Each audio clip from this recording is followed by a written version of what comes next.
after year, and I appreciate it because you guys have fantastic turnout. And the UCF students who come to UF for DPT have been fantastic. So I just want to compliment you guys. You guys are great. So I am going to start by sharing a few slides. So I'm going to talk about the program, and then I'm going to talk about admissions. And then I'm going to take questions from you. You can put them in the chat, or you're welcome to unmute yourself to ask those as well. And I hope to just get any questions that you guys have this evening answered. And hopefully, again, we'll all be online throughout this whole session. So I'm going to share my PowerPoint. Okay.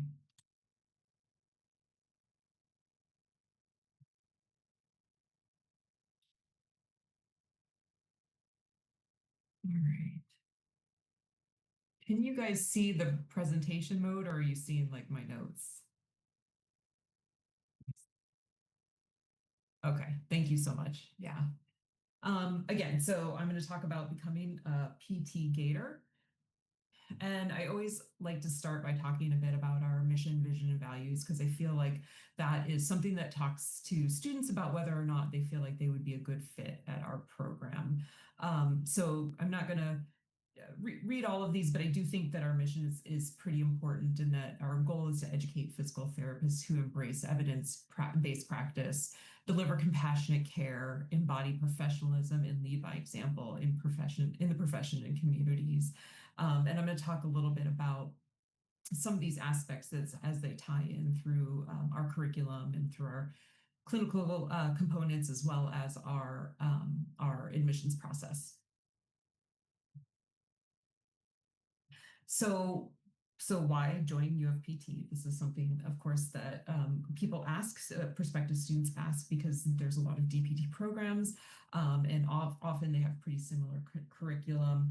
And so it tends to be the sort of maybe some of the curriculum things that stand out, but also some of the other opportunities that are offered in different DPT programs that end up being the right match for the prospective students. So we really value education and mentoring.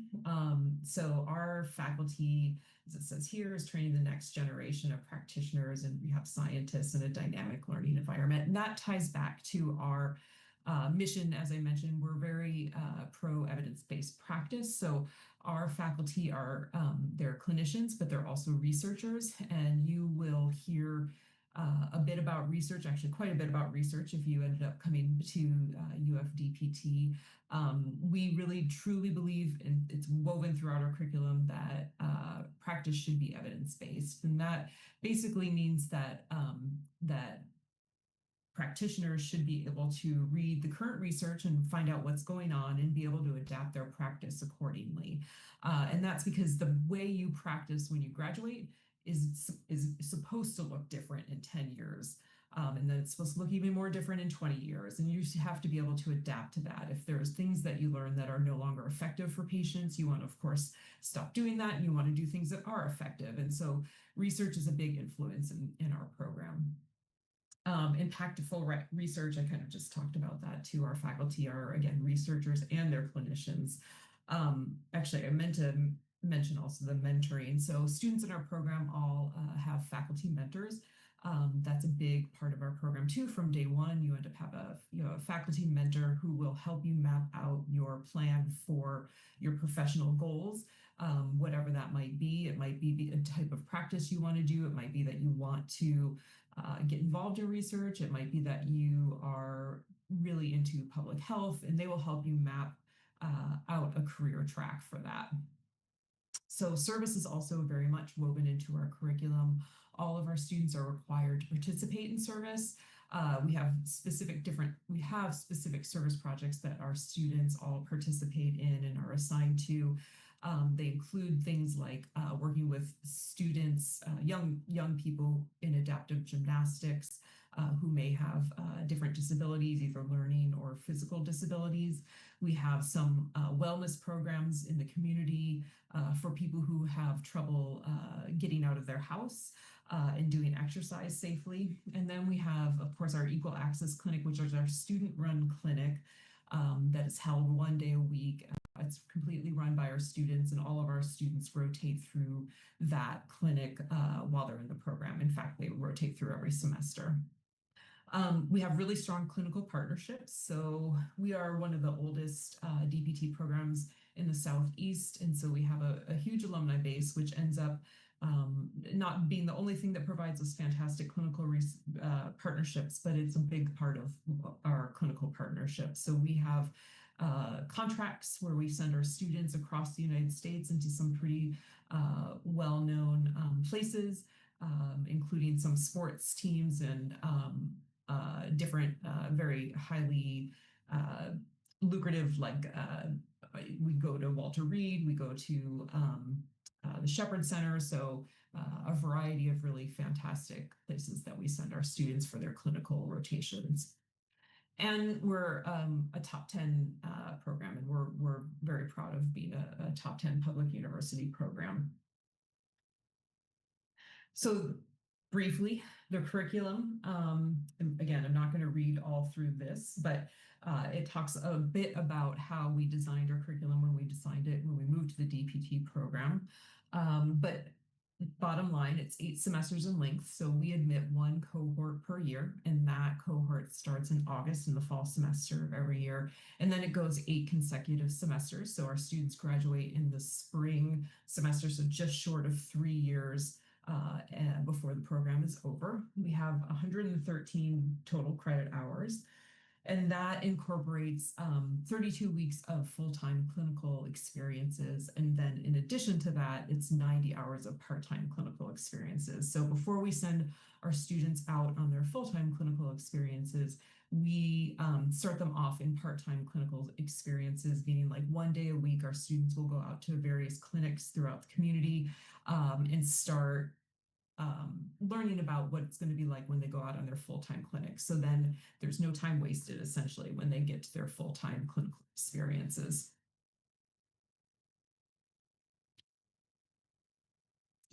It's too far. Okay, so clinical education. We always get a lot of questions about this and kind of how it works. But again, we have 4 full-time 8-week clinical rotations. 3 of them are required. So all students have to rotate through a low, moderate, and high medical complexity environment. So those environments can vary what type they are, but all students have to rotate through one of those for those 4 rotations.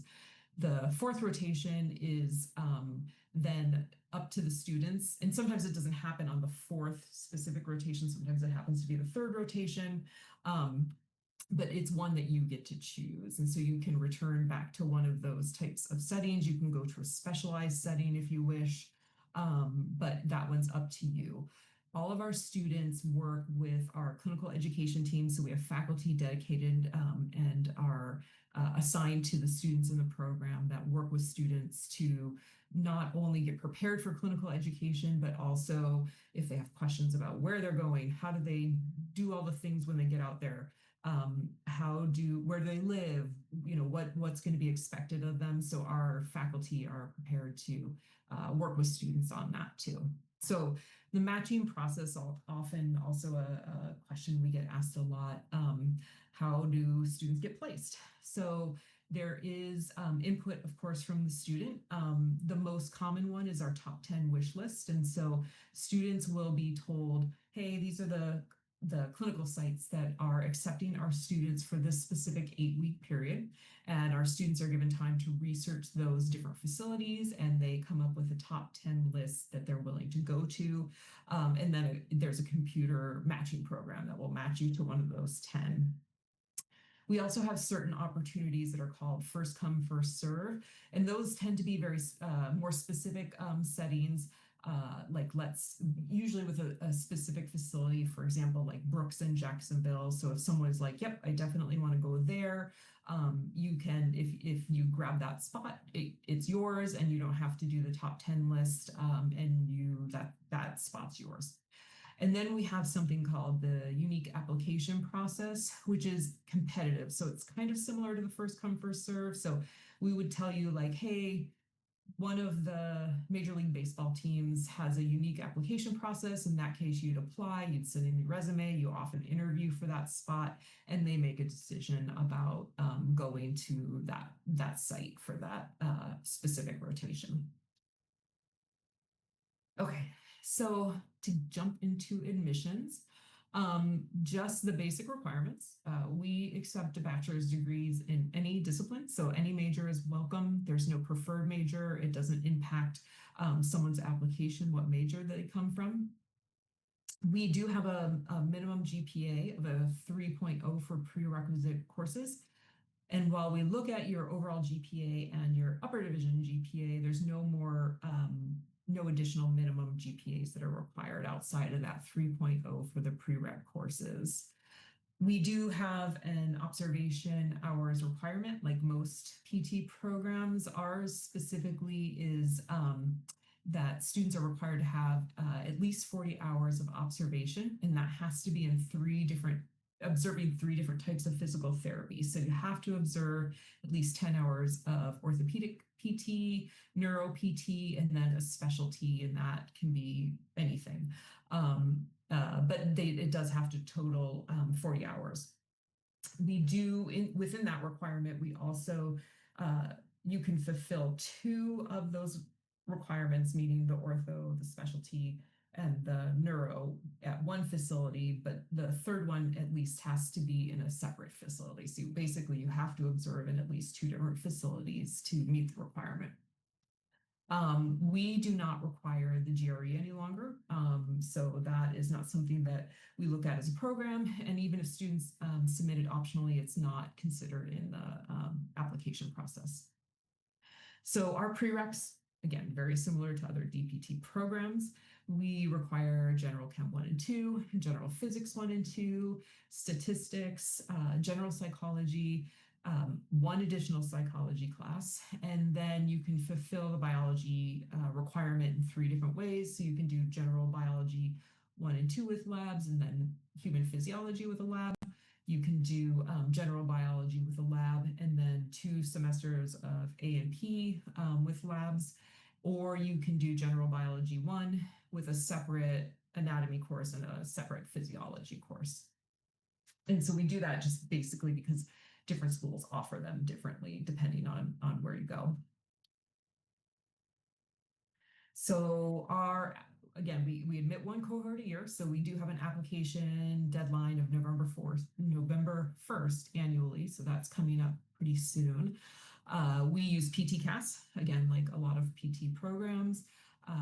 All of the admissions materials are submitted to them. We do have one supplemental application that does go through the UF Office of Admissions. It's a very quick and easy application, no transcripts, no letters of recommendation, no essays, nothing has to go to UF specifically, but you do just have to complete that application.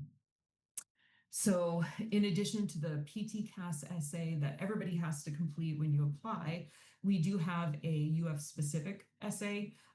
It's remained the same for the last cycle and then this current cycle. I don't know if it will change next year, if any of you are planning to apply next year. But essentially, our essay right now is related to resilience and adversity. So we would like students to talk about how they overcame any difficulties that they've been through. And that can range. We're not looking for anything specific in there except that someone answers the prompt. And so it's not, what the answer to that question is for you specifically is completely fine. We just want it to be an honest answer for the applicant. We require 3 letters of recommendation, but up to 5 can be submitted. But the 3 that we do require, one has to come from somebody who can talk about your ability to succeed academically.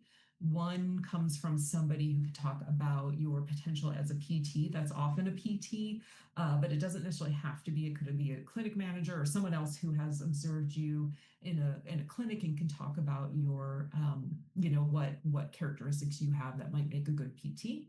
And then we want a letter from somebody who can talk about your embodiment of UFPT values. And I showed them in the beginning, but there's a link to it through PTCAS where you can see what those are. But essentially that one's a character reference that we're looking for. So that's a pretty broad one. And we see that coming from a variety of different types of people, supervisors, maybe somebody that they have volunteered for, or someone who can speak to their leadership potential or something like that. So we see that letter coming from a lot of different types of people. So just again, briefly more about the review process. So we only review complete applications, and we say that, and I'm just going to jump to where it says applications or applicants are encouraged to apply early. And that is essentially because we can give you feedback whether or not your application is complete.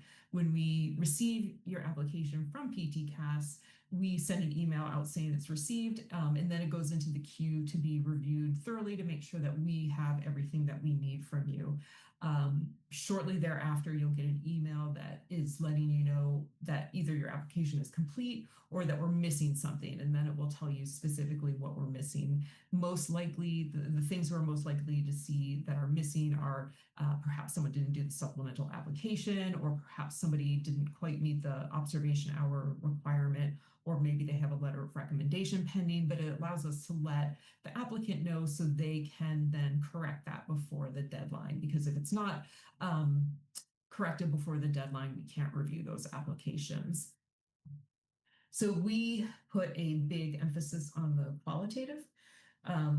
More than half of the ranking for our applications is based on qualitative aspects. So those are the essays that you write, both the PTCAS essay as well as the UF specific essay. It's the recommendations that you submit, and it is the information that you submit on your resume. So work experience, service, leadership, awards, research, anything like that that you may have participated in, we want to hear about it. We do not interview. We're one of the few programs that don't interview, so I like to just put that out there. And then we email decisions out on a rolling basis between January and March of every year.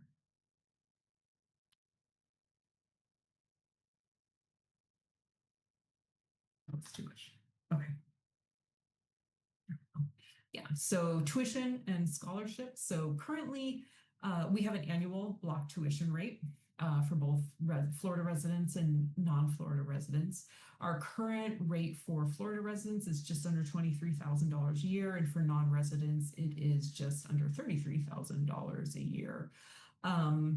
We have a variety of funding opportunities. We have quite a few scholarships. Some of those are awarded to applicants. That does not require a special application. We use the applications that students submit through PTCAS to make those decisions.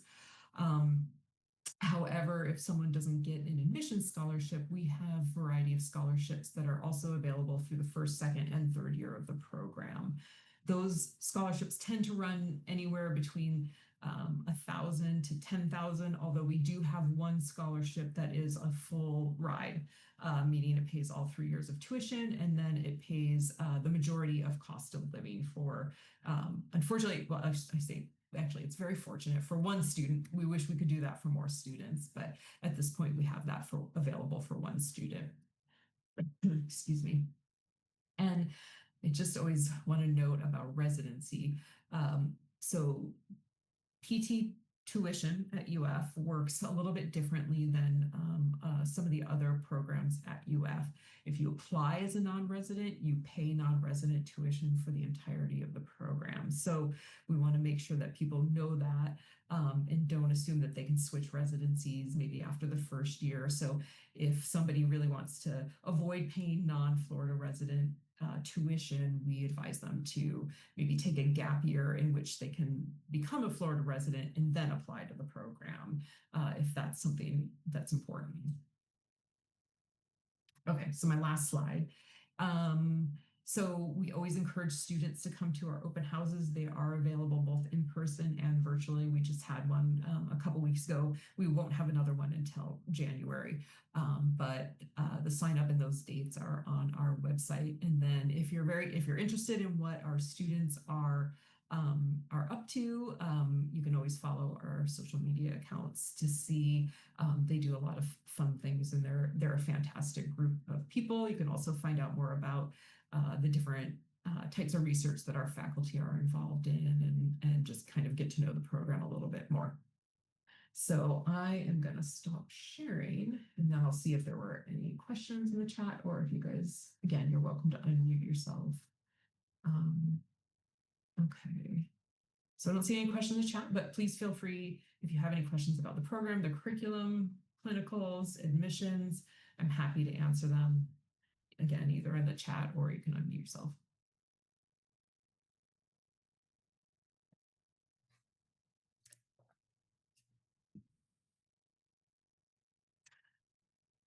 I see one in the chat. How many people get accepted each cycle? That's a great question.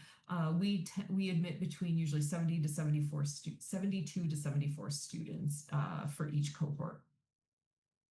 And actually, I'll just keep talking. I'll explain more. So when students are admitted into a cohort, we do for classes, we divide that cohort into smaller groups for lab sessions. So depending on which course you are taking, you may be in lecture with the full cohort, but you will likely, again, if it's a lab-based class, be in a much smaller group, like for instance, the cadaver lab. And we wouldn't want to teach 72 students in the cadaver lab, but we also don't have the room to do that either. So they're divided into much smaller groups for that. And that goes for the majority of our lab classes. They're broken down into smaller groups for those. I had kind of like a follow-up with you saying that they split up like with the cadaver labs.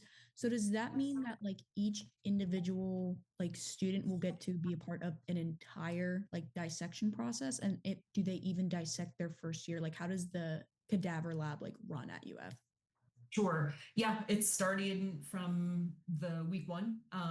So all students will have a part in dissection. So yes, you won't have your own cadaver. You'll be in a small team of probably 3 students, and you will dissect for the first semester and a half. So it starts right away in fall and it goes through half of the following spring semester.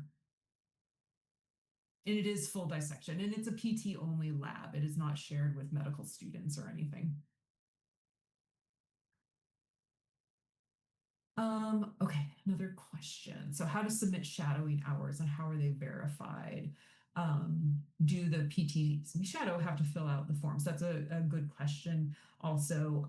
So when you start your application with PT-CAS, you as the applicant will fill out the information about your shadowing. You'll also fill out the name of the PT that you shadowed under, as well as like their email address. And that then the form will be forwarded to that PT and they can just review it and make sure that it's correct, and then they verify it.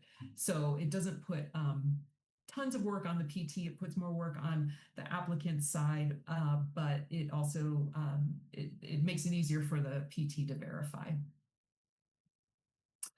PTs overseas, a license, yeah. So we will accept one of the required experiences done overseas as long as they were done under a physiotherapist or a PT that is licensed or certified in whatever manner that country does. So we do get international observation hours. That is fine for one, but we do expect some to be done in the US as well.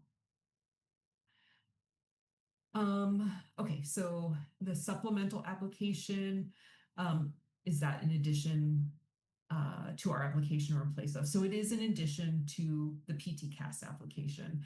However, it's not nearly as complicated or time consuming as the PT-CAS application.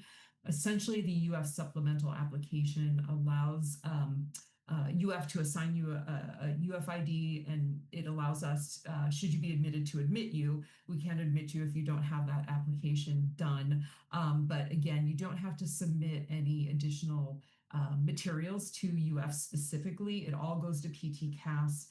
You simply have to complete that application, which is basically like your name, your demographic information, where you went to school, but you do not have to send transcripts. You don't have to do recommendations or an essay or anything like that. And it should be pretty quick and easy to complete that one.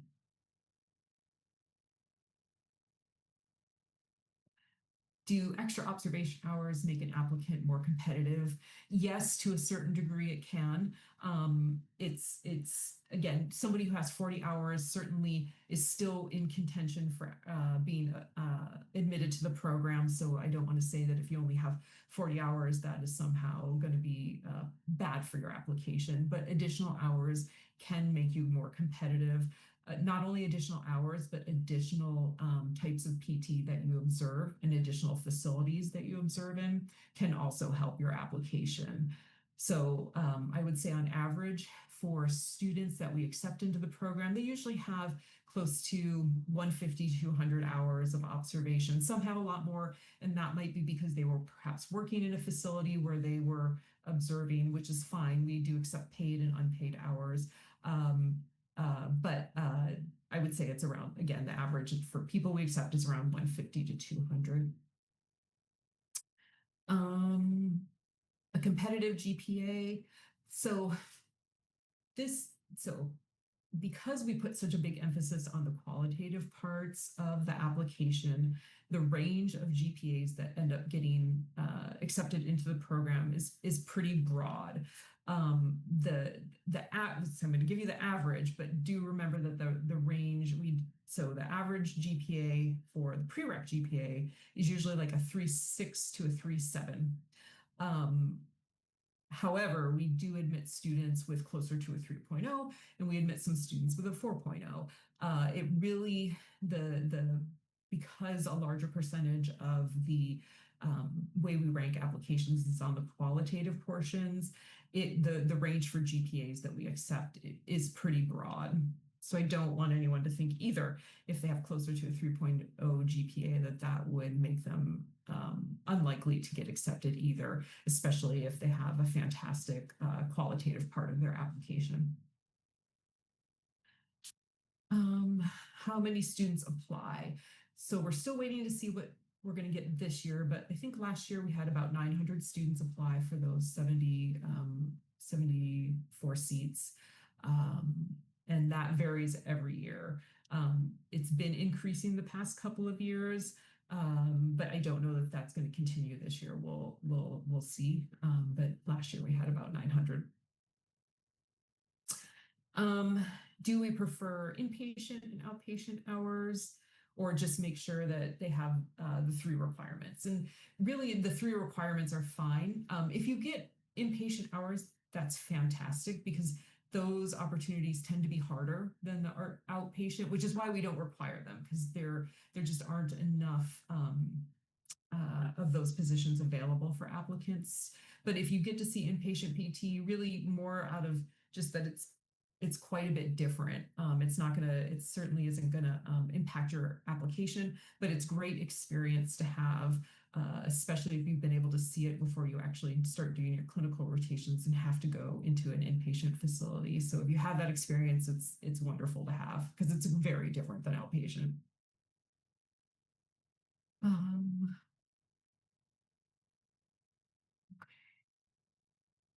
Do you require that a clinical beyond a certain number of miles beyond the UF radius? I do not remember. Oh, yeah, if I did discuss this. So we do tell students to anticipate to have at least 2 of their clinicals outside of the Gainesville area. We don't necessarily specify miles per se. That doesn't mean it's a for sure thing, but we do tell students simply because placements in Gainesville specifically, we don't have enough placements for everybody, but it ultimately ends up on where people want to go and where they end up selecting in those top 10 lists. So if most of the class wants to go to different cities, perhaps where they have family or perhaps where they know they want to work, or maybe again for one of those very specialized clinical placements, that could mean that we have plenty of places in Gainesville if somebody wanted to stay there too. So it just kind of depends on what everybody's asking for. But in general, we do tell students to expect that 2 of the 4 will be outside of Gainesville.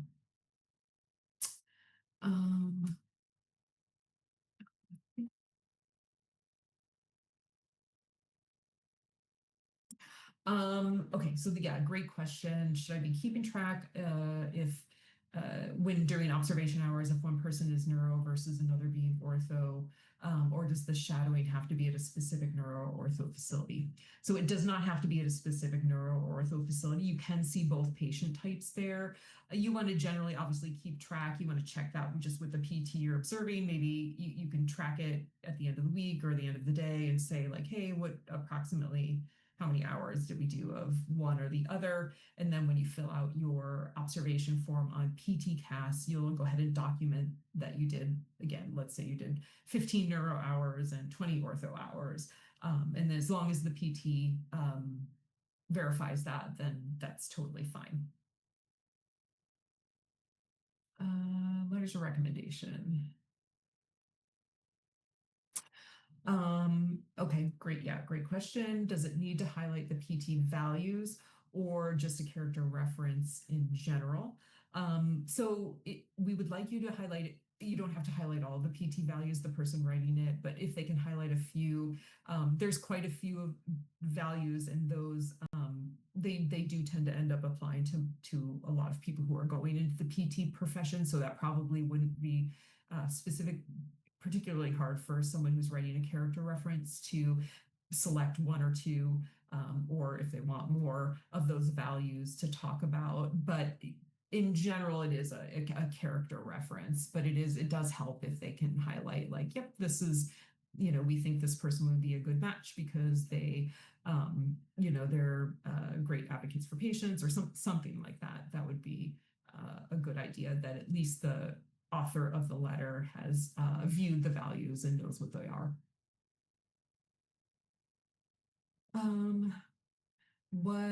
Advising and student success resources are available, and relationships between faculty and students. So I'll start with the first part. So I mentioned kind of at the beginning that all of our students are matched to mentors. So you do have a mentor who's with you for the full program. It's a faculty mentor who, again, their primary role is to help you grow as a professional. So if you want to present at an APTA conference, they will help you meet that goal. But they are also there too. If for some reason you are struggling academically and you want someone to talk to, they're a great resource for that too. Our faculty, and I also mentioned too that for your clinical education, you'll have a different faculty member who will be assigned to you as your clinical faculty mentor too. And that person is very specific to clinical education and help you get through those different experiences also. Other resources, we do have specific mental health and wellness resources. Our faculty are available. We have a director of student affairs his door is always open. Our program director too is fantastic and you can talk to him at any time. If somebody is having problems in class, of course, we always advise them to talk with their professor first and see if there's something that can be worked out. It is very common, especially as students adjust from the undergrad to DPT level, that they have to learn how to adjust their study habits. They have to learn how to keep up with the volume. So it's very common. Our students do form study groups. But as far as the student and faculty relationship, I'm telling you as someone who's biased, but I've seen numerous classes go through for almost 20 years. And our classes and our faculty, I think, tend to be very close, especially the faculty who you will see repeatedly in class. So some faculty who are very specialized, they'll teach you in one class, and they're great. You just won't see them as much. But then we have some faculty who you'll see a lot, and they're very beloved faculty. We do things together as staff, faculty, and students. We do trivia nights. We do annual kickball game where we always get beat by the students because we just get older and they stay the same age. But we do a lot of things together. And so I would say that our faculty have an open door policy and just are really cool. And especially if you like have a particular interest, that tends to if your interest is in equal access clinic per se. Then there's a couple of faculty you probably get to know even more. Or if your interest isn't more in like, musculoskeletal, there's some a faculty who you get to know in that regard. If you're more interested in neuro, there's going to be faculty you'll get to know in that regard, and a bunch of special opportunities that those different faculty offer to students who have that specialized interest. So I really do think that our faculty are fantastic, and they do get to know students very well. Okay, let me go back up. Okay. This is about retaking classes, so an admissions question. So it's if someone retakes a class, what grade do we use?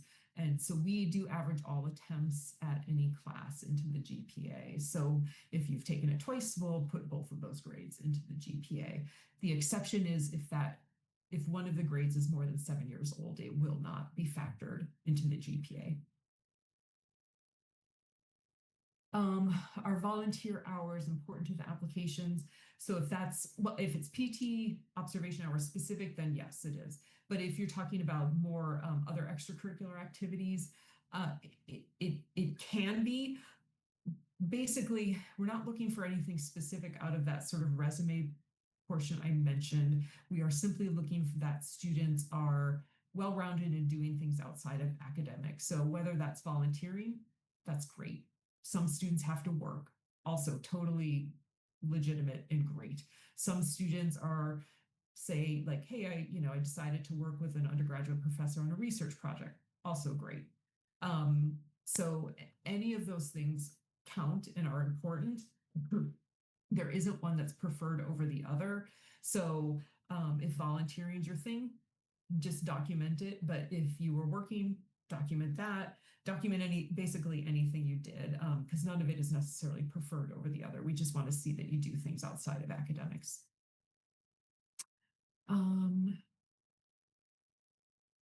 So do we give a preference to in-state applicants? Oh, and then how many offers to get to the 74? Good question. So we actually don't give preference to in-state residents. However, annually it tends to be where maybe 20% of the class it's kind of consistent, ends up being out-of-state students, and the other 80% tend to be in-state students. And that's been consistent for a number of years. It's just the offers we make and those who accept them kind of tend to go along that trend. How many offers do we have that changes every year? I think last year, this may not be exact because I don't have the numbers in front of me. I want to say we probably had to offer at least twice of that, so about 150 offers to get to the 74 that actually ended up coming. Our NPTE pass rate for first attempt, I'm also going to hopefully not misquote this. I want to say over the last couple of years, it has been, for first attempt, it has been between 96 to 97%. We usually have 1 to 2 students who have to take it a second time. Sorry, excuse me a second.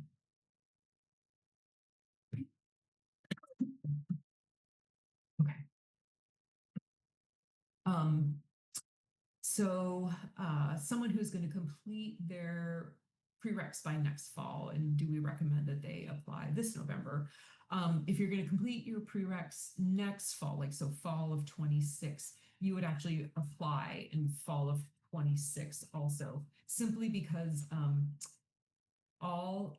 you don't have to have all of your prereqs done at the time you apply. However, all of your prereqs have to be done before you actually start the program. So if our program starts in August, so the fall semester of 2026, if you're still completing prereqs, you wouldn't be eligible at that time. You'd have to have them all done by summer. So if you're going to finish them next fall, you'd apply to start in August of 2027.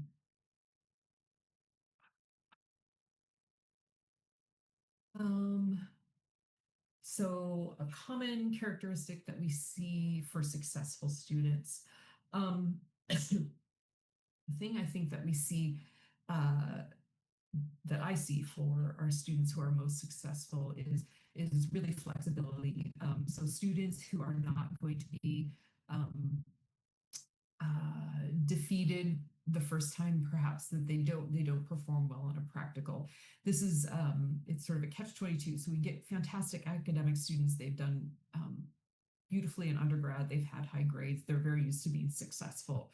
And then when you get to a practical program where you're learning to be a clinician, the skills are very different. There are, of course, still exams that you can study for, but the practical skills, the practical exams can be very unnerving.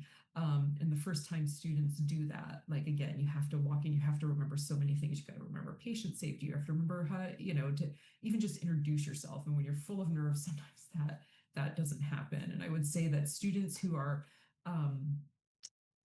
who perhaps don't, and this happens a lot, who don't pass a practical, um, don't get too down on themselves, because that's how you learn. And that's a big lesson with our faculty. They'll talk about it a lot, is that if you already knew this, and if you were able to learn it easily, you wouldn't need them. You wouldn't need to go through a program. So the expectation is that you're gonna succeed most of the time, but sometimes you're gonna fail, and that's where you're gonna learn your biggest lesson. So it's the most successful students are students who are flexible and can bounce back from that, and be okay, and know that that is just simply the part of learning, and that is how students are most successful.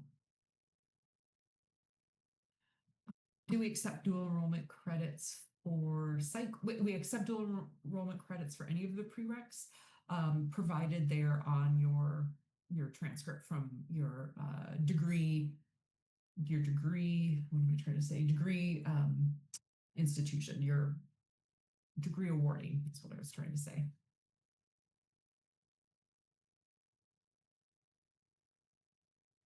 And usually that's the case. That's not usually a problem. We do also accept AP and IB credits as well. Those aren't, just unlike dual enrollment, they're not associated with grades. We'll accept them. But just note, of course, then, since they're not associated with grades, they don't get factored into the GPA. They're considered done, but they don't get factored into the GPA.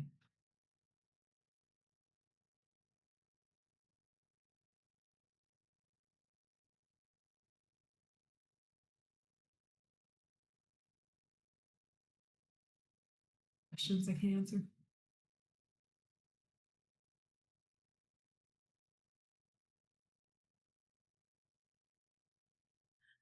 I do have a question. I was looking to see if somebody who usually asks this question was on here, and I don't think he is. Is there a cap for the amount of AP IB credits that you accept for prereq courses? No, Okay. not for our program. Yeah. Okay. So you can bring them. Yeah. I will say, so there's no cap, right? But if there were any of those things that you didn't feel particularly strong in, and now obviously like a longer period of time has occurred since you've even taken that topic, I would highly recommend retaking those classes while you're in undergrad. If there's something you're not feeling particularly confident in, that will help you. So, there's two things, right? There's getting into a DPT program, and then there's doing well in a DPT program when you get in there. And so those are two different things, and you want to make sure that you have the academics behind you, so you come in on your best foot.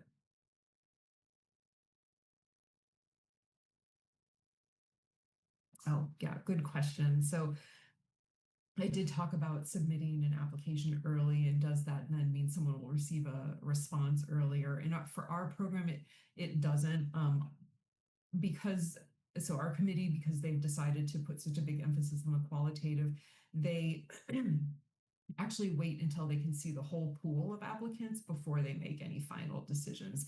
They do review them as they come in, but they don't make any final decisions until they see all of the applicants. So it doesn't necessarily accelerate the decision. Having an early application just means that we can let you know if we have everything or if something's missing.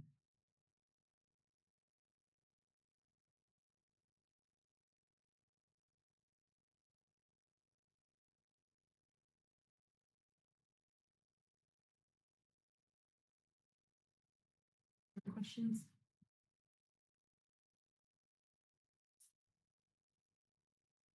I'm going to put my email into the chat. If you guys think of some, please just reach out. I also like we could set up a virtual meeting if it's questions you want to talk about personally, or you can just email them. Either way is fine.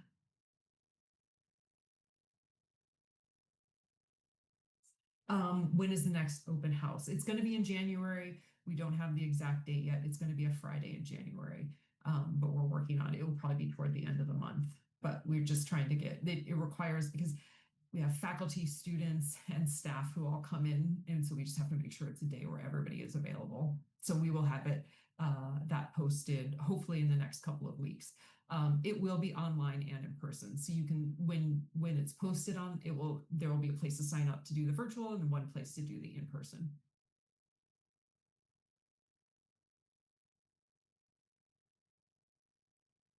On a Friday, yes. Yep.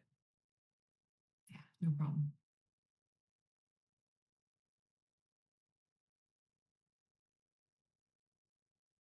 Great. Well, again, thank you guys for listening. You guys had fantastic questions, as you always do. If you are applying right now, I wish you a lot of luck because it's just such a nerve-wracking process, and we know that, and we appreciate all of the efforts that everybody puts into applications. It is not easy, so we recognize that. And if you guys have questions as you go through, there's no question that is silly. So just reach out if you have something you want to talk about. If you have questions of some of our current students, I can get you connected with them also. Oh, one more question. Sorry, I saw one pop in. Do you take into consideration if someone attends an open house? We actually do. I should have said that. Yes. So if someone attends an open house, we do track that, and it can give a small edge to an application.